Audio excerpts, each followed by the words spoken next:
Think about what you did. Nobody makes it to the end of these things. Come on. The Broken Agenda Podcast. Sponsored by Laughing Rock Technology. How much of this story do we even live in? I don't know of any of this. Tyler's laughing pretty hard. Maybe it's entertaining. I have no idea, but I think all right, let's just move on. I mean, it's kind of it fits social media. You know, big giant turd, overflowing toilet. It does kind of fit. It actually does fit. It's a metaphor, Jimmy. It's a metaphor for Mark Zuckerberg. Somebody needs to plunge the toilet. Isn't that what Donald Trump was saying? I think so. Just drain the toilet. All right. Anyway, so let's move on to what I really want to talk about here. Sorry, I'm choking on that story. Elon buying Twitter. All right. So we talked about, obviously we're not thrilled with how YouTube and Facebook and all these guys are handling themselves, but Elon's looks like definitely buying Twitter now. In fact, it looks like it's going to close in the next 30 days. Yeah. What's he have till the 27th or something to decide? That was the original date. Yeah. For the trial or whatever. Yeah. In order to not have it go on to the next stage. Mm-hmm. So assuming this thing happens the way it was supposed to happen, which I don't know why people were making it more than it was. I really think he was just applying negotiating pressure. Like I don't think this thing was ever not going to happen. I mean, all the stories I read where he was trying to get out of the deal is how they were all written. But see, a lot of the stories I heard was it was his way to sell off a bunch of Tesla. How's that? By putting it up as money for Twitter, the Twitter purchase, without it being inside. I don't remember. I don't recall, but I feel like it was something that was a way for him to make a ton of money off his Tesla stock without it being... reinvest the Tesla stock into Twitter stock. Into Twitter, so he could spend some Tesla without having it show up. Is that how it works? Because I'm pretty sure you still have to take capital gains. That shit's way above my head. I mean, if he got it at $50 a share and the real market value after both splits is $4,000 a share, and he takes a bunch of stock to buy Twitter, he still has to pay the capital gains of the $39.50. Yeah. That he's going to gain on the Tesla stock to move it over to Twitter. Now, did he have deadlines? He couldn't sell all the stock he needed to make the transaction happen. Maybe he bought time. I don't know anything about that. Close out stock scales or to close out stock sales to use the funds. That I don't know. He had a ton of funding. I mean, did you see his text between billionaires? Yeah. Did you see that? Elon has no problem with funding. Well, no, I was going to say, yeah. I mean... $54 billion buying Twitter. That's nothing. $44 billion, I think it wasn't it?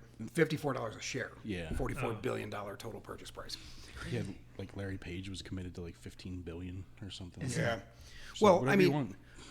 Well, I mean, here's the question. Does it change anything? Let me ask you that first. Like, if Elon takes over Twitter goes private, what is this? Does this mean anything to the conversation we're having today? Not anything, not talking about Elon or anything else, but does it impact the social media landscape? Does it impact the Twitter landscape, the Twitterverse? Well, I mean, there's definitely an impact to it, but I'm interested to see how it plays out. Like, does he just let it be a free speech platform? Or does he start censoring those who were censoring before, type deal? Just continuing the cycle of just with another side, right? So saying, liberals, I'm going to own you today. Oh, that would be tragic. Well, I wouldn't think he did that, but did you hear the stats about what's happening? No. Like the conservative accounts on Twitter are exploding. Because of... Like the dudes from Fox News... Hannity, what's his name? Sean Hannity. Hannity and Tucker Carlson got like 200,000 followers. Trump got Donald Trump Jr. Like the conservative followers are exploding. Well, I gotta be hundreds honest. Of thousands of when followers. this goes through, I'm going to join Twitter. And because I've avoided Twitter because it's Twitter, but nobody that I care to hear from is allowed on there. So I was just saying, I'm amazed Donald Trump Jr. is still on there. I don't know how they haven't locked him down yet. Well, now the liberal sides are dropping off and losing followers. So I think they're fleeing Twitter. But where are they going? I don't know. They're just probably banning Twitter because Elon's buying it. I'm guessing. Well, I mean, They're talking about it like, oh, it's going to affect the vote now. And now the news media outlets are saying, oh, these guys are just going to manipulate they're going to, now like CSNBC and CNN are now they're having shows saying, oh, they're just going to turn off a certain aspect of Twitter and a certain genre of accounts, right? So now, whereas before, so they're worried they're going to do exactly what they've been doing. Yeah, exactly. But That now doesn't on the make any opposite sense. side, it's ridiculous now because like they. Well, let's be fair. To be fair, Elon Musk is a liberal. I mean, the guy owns an electric car company. Is 100% committed to using his empire to work on the environment, to work on like progressive movement type stuff. He's not a leftist.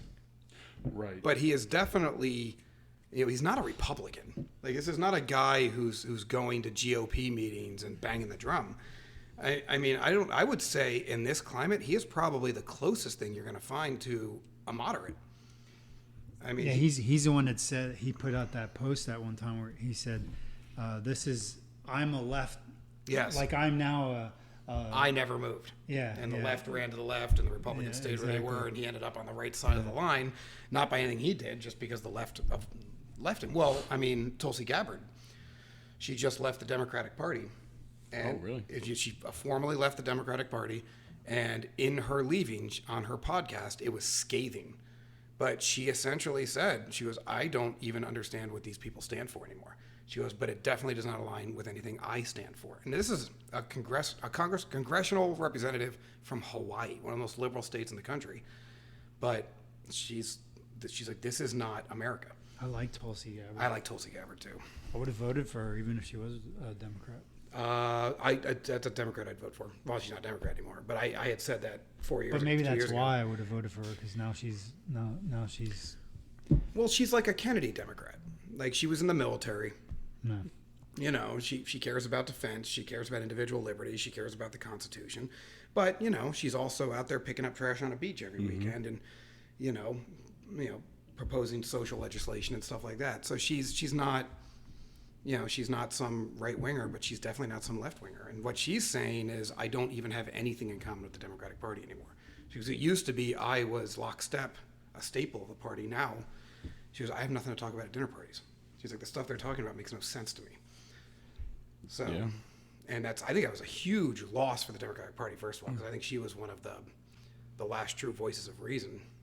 But I think it's also indicative of a bigger movement. I mean, I don't know personally. I think so. You mean more people pushing towards their moderate views? Not so much moderate as anti-leftist. Like people moving away from this hardcore leftist stuff, this socialist, communist,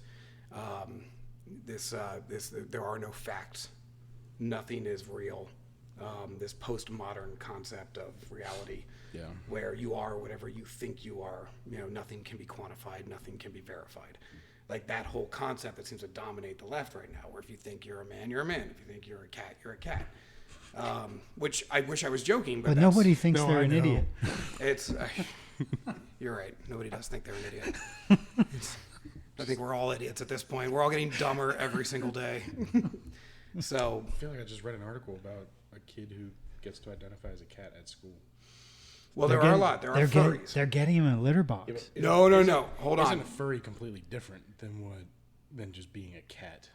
Well, a furry is you identify as an animal, I believe. I don't think it has to be specifically a cat. I think a furry is very different than what you think it is. You've got the I internet. do not want to search Look for it furry. up. Come on. It'll be fine. Don't share the screen until we're sure we can share this. Furries. But the litter, while you're looking it up, I want to address this.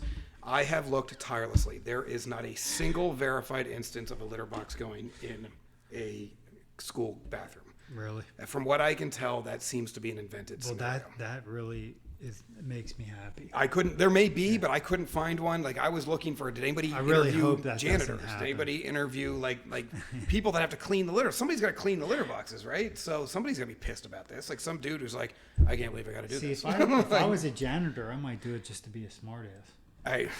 Wait, ironically clean a litter box? How do you do No, that? just put the litter box in the. Okay, so here we go. So this seems. But I put them I around think- the hallways. I wouldn't put them in the. Anthropomorphized animal characters, so that's where the animals come in, with whom they identify, and they can function as an avatar within the community. Some furries wear elaborate costumes or paraphernalia, such as animal ears or tails, represent themselves as anthropomorphic animals in online communities such as Second Life. Wait, wanna go back show up. this? Go screen Share and the go screen, back up. Tyler. What's Look at going on? these. This is sad. What's happening to humanity? All right. So first of all, the one on the left, isn't that a mascot? That's so. What is that? That's what happens I've always if you're a heard furry long enough. a furry is people who dress up like animals and then Yes. Are in love with animals. Oh no, that's bestiality. That's a different. Well, no, not like physical animals, but other people who dress like animals So they only date within their furry community. topia. Yes. Okay. I don't. This gets complicated. I mean, I'm not gonna lie. It gets a little weird. What's going on with the one on the right? That doesn't seem to be like any animal. Are we going to get time to do Twitter, or do we want to do this? This in a is different Twitter episode? related. We got that whole. This is the kind of people that is working at. We got that Twitter. whole bathroom story I told that Tyler's probably going to cut out, so we got extra time. You got some editing work to do, T. All right, so furry fandom is... all right, so it sounds like it's kind of a mix between fetishized animal individuals and basically like... Wait, there's negative stereotypes? Let's see what this The is. negative stereotype is what I was just talking about. Okay, were they... I'm pretty sure. Yeah, they're just... You go to like a furry convention and then just let loose. A furry convention. And that's not true. That's what they... I mean, this is a website that's about the positive side Of being a furry. being a furry. Is this fur science? Yes. Fur. Like if your kid comes home and says, I'm a furry. See? And then you asked me earlier if you should ban things. It's like being a brony. Well, look, my opinion is you can be whatever you want to be on your own time. After you're done with school, after you've done your chores, and after you've done all your post-school activities, and after you've done everything you have to do around the house and your homework's completed, in that 25 minutes you have left of your day, you can either watch some TV, play a video game, or dress up like a cat. But when you go to school, you don't dress up like a cat. Now You go to school as my human child and get through the day. Okay, Now- we're all getting through the day here, champ. Okay, now let's say your fifth grade daughter's school teacher is a furry. Yeah, no, it's a professional occupation. You have a college degree. Like, if you want to be a furry, that's an avocation. That's a hobby. That's something you do for entertainment. Like, look, I like Star Wars. All right, I don't go to work as Darth Maul. It's two different things. My hobby, the things I enjoy, like I also play Minecraft with my daughter. I don't bring a blocky sword with me and go, hi-ya. Like, no, But if your teacher at school is telling kids that they should be a furry, no. Now you're advocating for a lifestyle which is completely unprofessional. That is not your job. You're an educator. you stand up and say, "I'm a furry and I'm proud." No, you can. In case you have any questions, just let me know. Look, what did not Lawrence Fishburne, Morgan Freeman. Morgan Freeman said, you know how you combat racism? You don't talk about it. People don't really care. It's just when you overemphasize something, you make it real. Mm-hmm. You create the reality with which you're trying to avoid.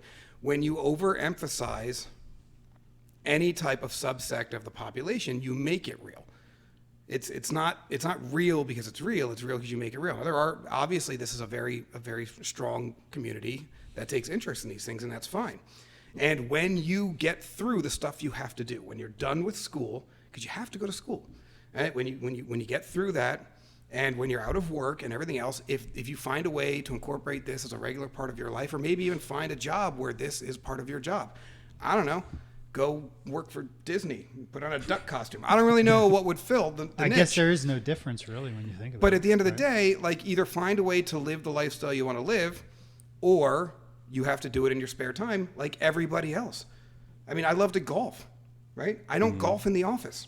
But could you dress up like a golfer at the office? Well, I mean, I wear polos. But, I mean, no, not really. I can't wear a checkered outfit and go out and meet clients with a little hat with a bonbon on top. Like, they'd think I'm ridiculous. Like, and even if I did, why would I want to dress up like a golfer? I love to play golf. I mean, look, there are things that, you know, it's when you're going to be in the business world, there is a reason there is professional etiquette. Mm-hmm. And it is so that we can all trust that we're all going to behave in a certain manner. We're all going to work on the same level so that we can work towards common goals, which is productivity. The whole idea of going to work is to be productive. I mean, we have 350 million people in our country, and we are more than double the productivity of China, which is 1.4 billion. That's not an accident. It's because we know how to work, and we reward people for working hard. This and the rewards of all of that is we live a much better lifestyle on average than anybody in the history of the world. So now we're throwing all that out the window because we feel entitled to be able to act like a cat in the office or in school, and that's not okay. That's not okay because now you're forcing your personal decisions onto those around you. Just like you wouldn't want them to force their racist comments onto you or their bigotry about something else onto you. Like there's etiquette to make sure that we can all have a productive environment. And that etiquette requires you to take this type of crap and bring it home. Do it on the weekends. You know, like whatever. We all do stuff on the weekends that, you know, some of us probably do stuff on the weekends that we would never tell our coworkers. And that's fine. That's okay. That's part of being an American. You go do your weird crap. But when you show up at work, show up ready to work. I don't think I'm wrong on this. Show up without the weird. Yeah, you got to leave that weird at home. We all got our weird, and that's fine. But we need to have a safe space where we can get work done. Yeah. And that's what work is. Work is the safe space to get crap done. And hopefully you didn't make bad decisions and you enjoy your work. But maybe you did make bad decisions and you don't. And I don't know, go back to school. I don't know what to tell you. But that doesn't mean you get to bring your passion into work and force it down everybody's throat because, you know, you don't like answering the phones, but, you know, you got a liberal arts degree when you wanted to go into, you know, science. Like, sorry, you screwed up. You either got to go put the work in and get back out there or, you know, suck it up and do it on the weekends and work a shit job. I don't know what to tell you. Like, there's a solution for everything, but cramming your lifestyle down everybody else's throat, isn't it? I have a lot of gay friends, and their only rule was, you don't judge me, I won't judge you. And I was like, I can live with that. Like, it was the only rule they ever had. And they're some of my best friends in the world. Why? Because I didn't have to do anything. They were gay, and they never asked a thing of me. They were like, I'm gay, but it doesn't mean you have to do anything. I'm like, perfect. That's literally, I wish my wife had that same philosophy. You don't have to do anything. Because I'm happy too. I'm happy, and I love when people don't make me do stuff.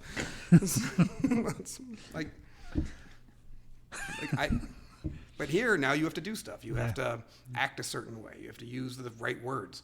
You have to change your behavior patterns to fit their choices, and that's a problem, in my opinion. And now we're going to get double secret shadow banned. Probably. I don't know. Am I way off? I might be way off. Nope.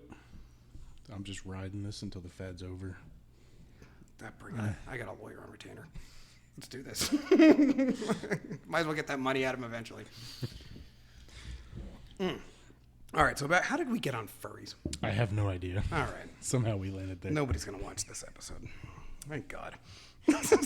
You know what? It's going to be our most popular episode. Leave the poo story in after the break. We might as well, just to see if anybody catches it. I don't even know what's going on anymore. All right, so let me ask you this. So if Elon takes over Twitter, does he make the algorithm public? Because what's one of the things he said he's going to do, first things first. He's going to publicize the algorithm. Well, I think if he says he's going to do it, why would we say he's not? Or debate that he isn't? Has he ever not done anything he said he was going to do? No, he pretty much does. I don't know. For the most part, what he says. That guy's about as rock solid as they come, huh? I can't think of a single thing he's ever said he was going to do. I mean, he did say the Tesla truck would be coming out in 2021. And he did say that the window wouldn't break. Yeah, he did say that. And that window's super broke. I get why it happened, but he still kind of looked like an idiot on that one. That was funny. That was funny. So yeah, I mean, I guess making the algorithm public, like, it's a shame that you have to do something like that, but I don't know, who cares? You think he'll let Trump back on? Yeah. Yeah. I mean, if he wants it to be a bastion of free speech, right? Well, yeah, he almost has to. So let me ask you this: is this part of like a movement that's happening right now? Because I thought CNN's shift was huge. So when they fired their CEO. Now, granted, he was roiled in a bunch of different issues. Yeah. And they hired this new Chris Licht. And the first thing this guy said was, I'm bringing in journalistic integrity back to CNN. We're moving away from opinions and moving back to facts. Really? You haven't been following any of this? Nope. I hope that if they totally fail. Oh, he's already fired like Brian Stelter and like all these other big name opinion shows. I think it's a scam.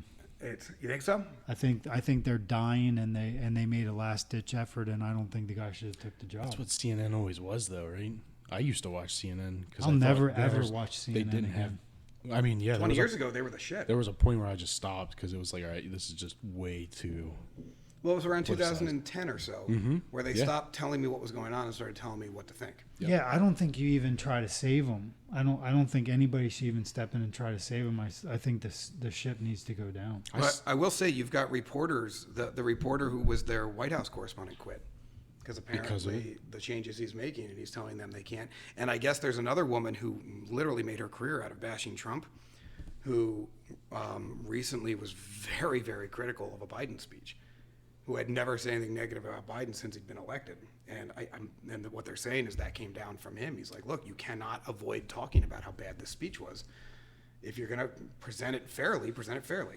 And she actually went on and was very critical and said, look, if I got to be fair, it looked a little Gestapo-y, you know. How could you trust it? Like, how could you really trust them? Because now, Well, I think trust is so earned, this guy right? comes in and says, "Say this for now." You know, and I don't know the Because guy, the second right? they go back to what they were doing, they die again, right? I think they died for real. If They ever go back. die for real.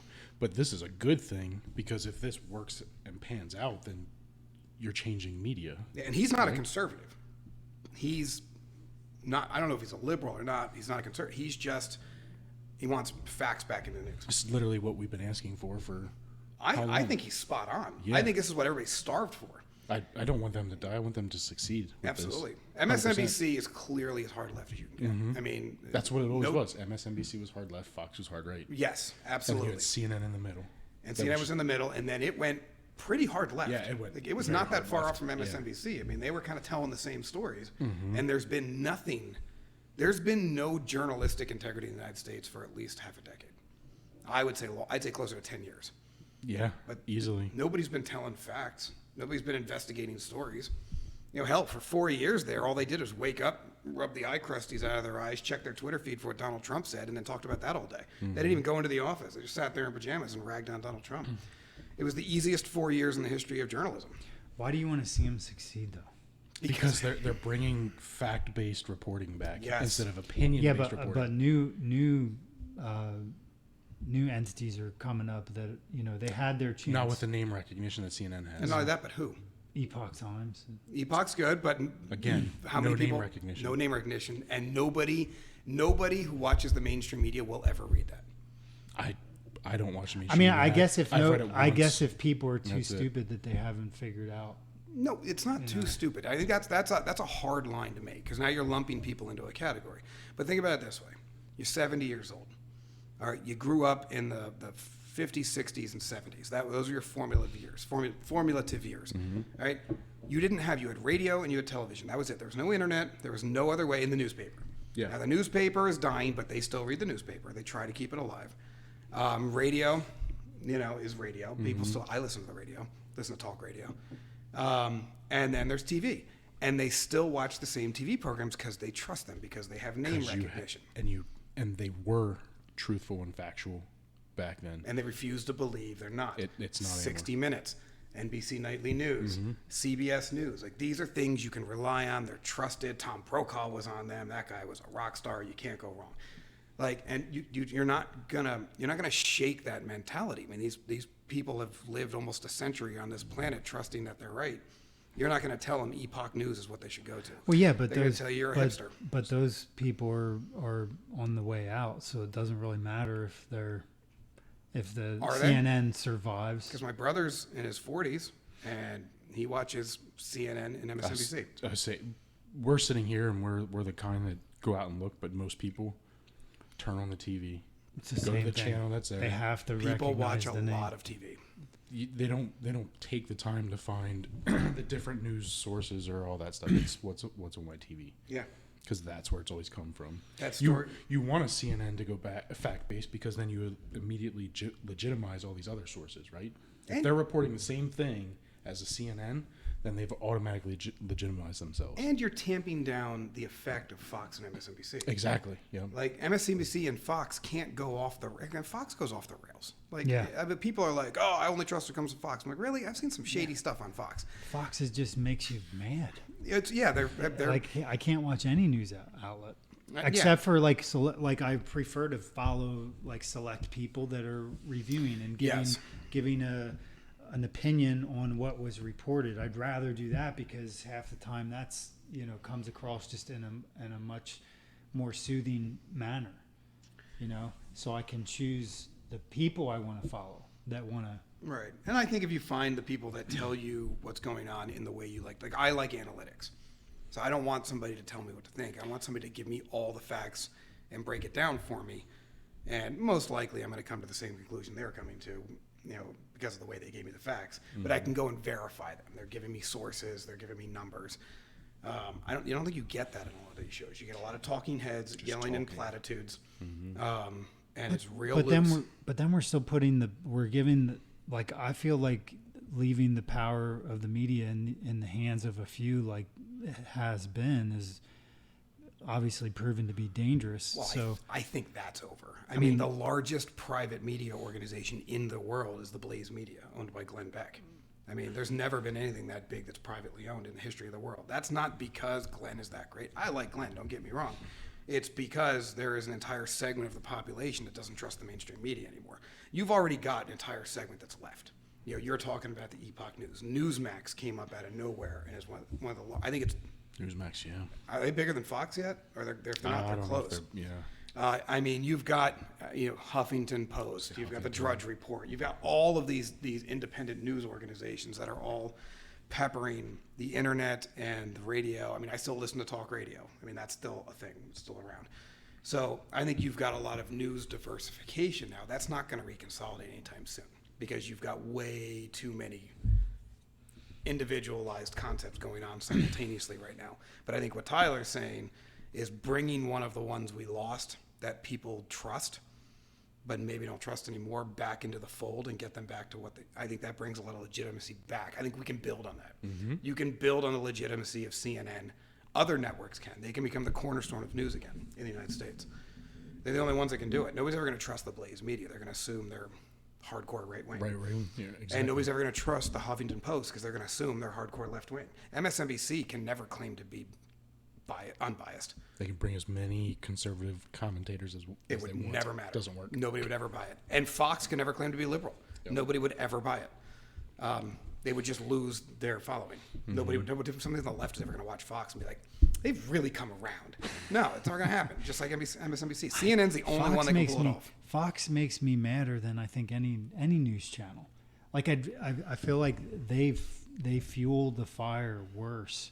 Like I can watch, and I can almost watch lies easier than I can watch something that the way they present. I don't watch Fox. I don't know. They just present things to where they make you so mad. Yeah, I can't watch. I mean, that's what they're trying to do, though. Yeah, I listen to Fox Business horrible. on Sirius Satellite. It's horrible. I like Fox Business. Fox Business is good. And I understand. Like I relate to the things they're saying. I relate to that side. Not always, but the way they present it is almost warlike. I can't speak to that. I will say though that when people send me episodes of Tucker Carlson, and I listen to him, I do like Tucker. Not everything, but there's some stuff like he gets into stuff, and I'm like, I like him too, but God, I get mad.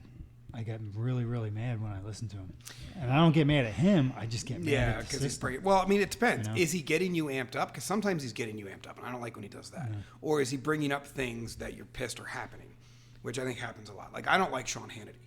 I don't like Sean Hannity because I feel like Sean Hannity is a shill for the Republican Party. Like all he does is talk pro-Republican. Anybody that doesn't agree with a Republican is evil. And I'm like, no. Like there's a lot of really good independents out there, and a lot of really good, conservative Democrats out there that nobody will talk to. But I don't know. I love Glenn Beck because Glenn Beck's a libertarian. He doesn't care about either party. He just likes to get to the bottom of stuff. He loves doing investigative reporting, and I just love listening to his research. Like I think he does phenomenal research. So, but again, I like research.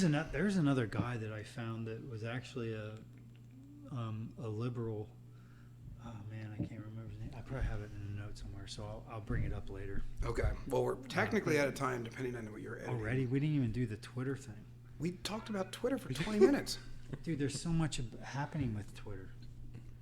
Well, you know what I want to end with? I do want to end with, if we were talking about this existential change in the media, and maybe this is going to go too long, and maybe we got to edit stuff out, but do you think we're looking at an existential change in the United States right now?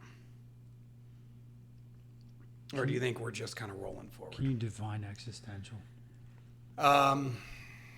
You've got sitting state governors who are openly defying the federal government right now on multiple fronts. You've got Ron DeSantis, you've got South Dakota, you've got Texas. They're defying them on border policy. They're defying them on federal regulations. They're defying them on federal edicts. You know, hell, they even told South Dakota they couldn't do a fireworks show at Mount Rushmore, and because the guy who built Mount Rushmore was racist, I guess, and the governor of South Dakota basically told the federal government where they can stuff it. So they're openly defying the federal government on a regular basis now. They're not even shy about it. They're just like, shut up. You've got what else? You got Louisiana just banned BlackRock investments from Who is the federal government to say you can't have a fireworks show? Mount Rushmore is a federal landmark. Park? Yeah, it's in a federal park. It's not a state park. Yeah, so they just did it right over the border and shot the fireworks over Mount Rushmore. So they still did it, but the state did it.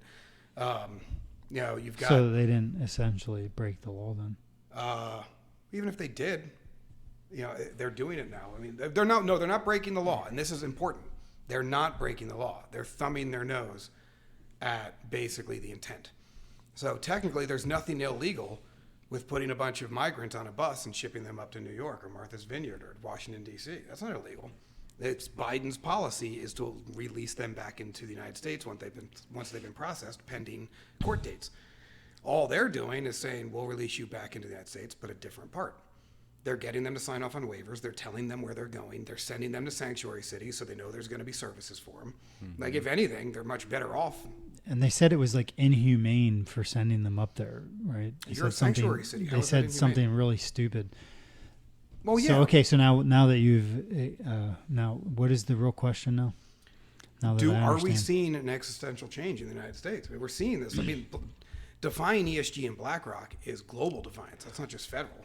I mean, because that's part of the WEF push for ESG is the BlackRock investments with, you know, environmental ties and everything else. I mean, Louisiana just said, screw it, we're divesting and everything has to do with ESG or BlackRock, and we're banning ESG investments from our state.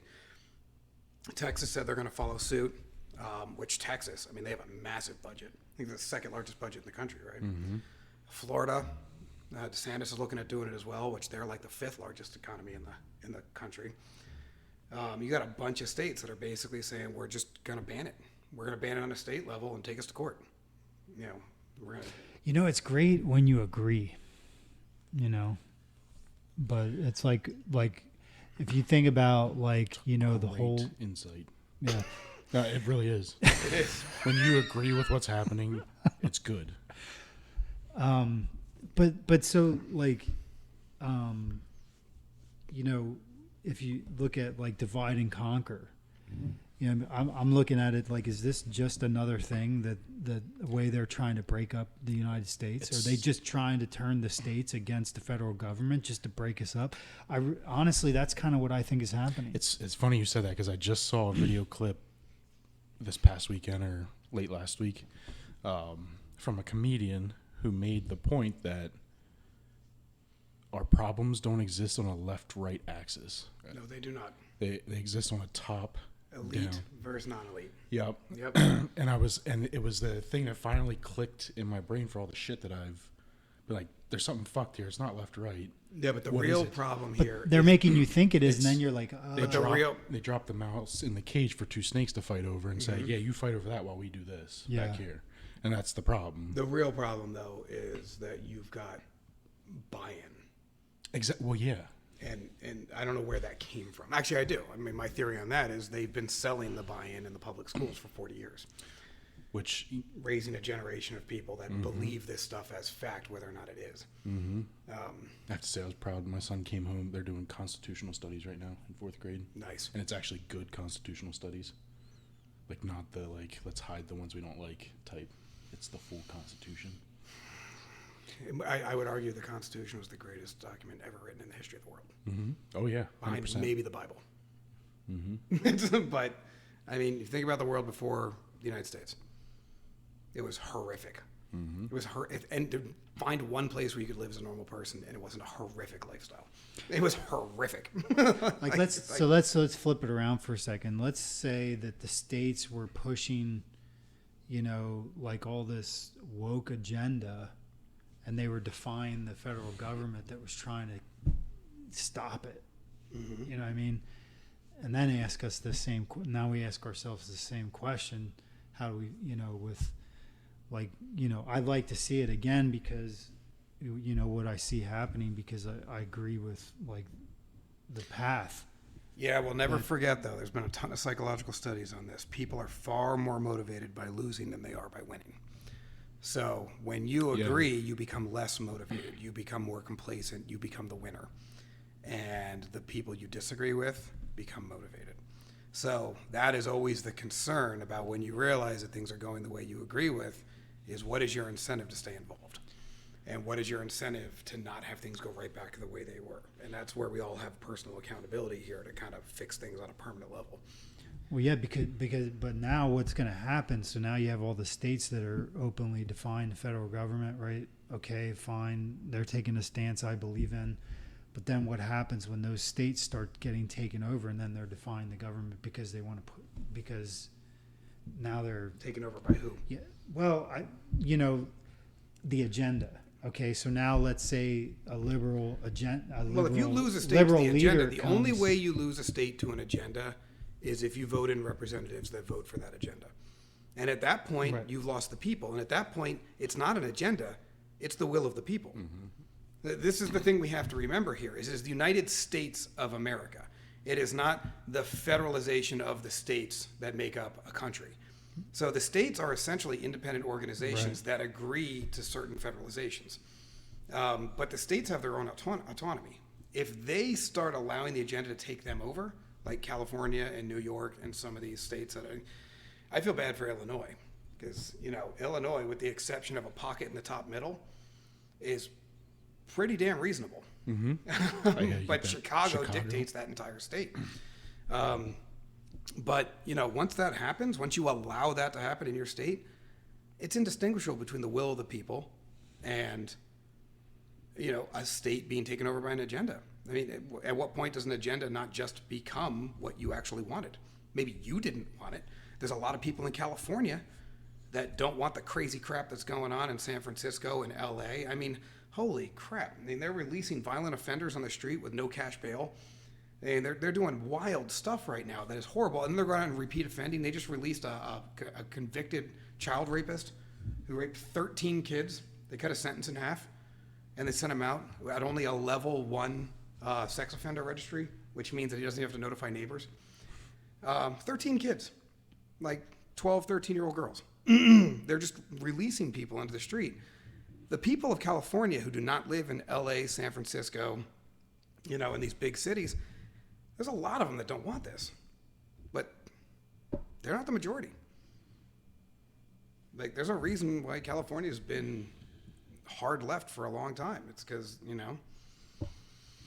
Hollywood, Sacramento, and San Francisco make the call. And you see it with Jersey, too, right? Absolutely. Jersey's massively influenced by New York, by all the people who lived in New York. But you drive through the rural parts of Jersey, you see a lot of Trump flags. You see a lot. Yeah, Jesus, when we go to the beach, it's all farmland. It's all Trump signs the entire way down. But Trenton, Camden, Hoboken, that Princeton part, yeah. Yep, yeah. A lot of it is misinformation. A lot of it is people don't understand. But, that comes back to the media, which is why it comes back to CNN. Getting back to actual news is a good thing for the country, for everyone. I'll watch them again if they actually do that. I'm going to start checking them out, and they'll just be my news source. I don't know if they're... I mean, I guess I didn't... Not yet. Not yet. I guess I didn't look at it that way. Like, I'd kind of rather see the ship sink, but I understand where you guys are coming from. Like, if they were to just die off, people would have to find other media outlets. Oh, so they would find ones that speak their language. They would all they're gonna flow to the Huffington Post or whatever. Yeah. Well, yeah. Yeah. Or they're going to find Or one that MSNBC. closely relates to them. Yes. Right? MSNBC says most of the things that I like to hear. Like, I've got friends in Brooklyn and in Manhattan, and they honestly don't have any idea what I'm talking about. When they made a comment making fun of, they didn't understand why anybody went and saw the new Top Gun movie. And my return comment to them was, Jesus Christ, you got to get out of the city. And they're like, what? And I was like, this is the type of stuff that normal people are starving for. Like, they want this type of stuff. You know what I felt like when I watched that movie? I felt like I wanted to be America, and I wanted to punch another country in the face. It was awesome. It was a great feeling. And, like, I high-fived myself when it was over. I was like, people want that. It was like, there's still a lot of energy out there that's being starved. I was like, it was one of the highest grossing movies of all time. Yeah. And they had no idea. They had no idea that people didn't like Biden. They thought bad poll numbers were fake news. You're stuck in that echo chamber. Yes. And New York is the biggest echo chamber in the world, at least in the country. Yeah. 12 million people that are all saying the same thing. So, You know, I find one of the most disappointing things that, well, we just lost our New York market, by the way. Screw them. what's what? Our New York market. Well, There goes syndication. I'll never forget when I graduated basic training. We're so over on time. We're at an hour and a half. Oh, my currently. God. All right, we'll close it. All right, close out. This is my closing statement.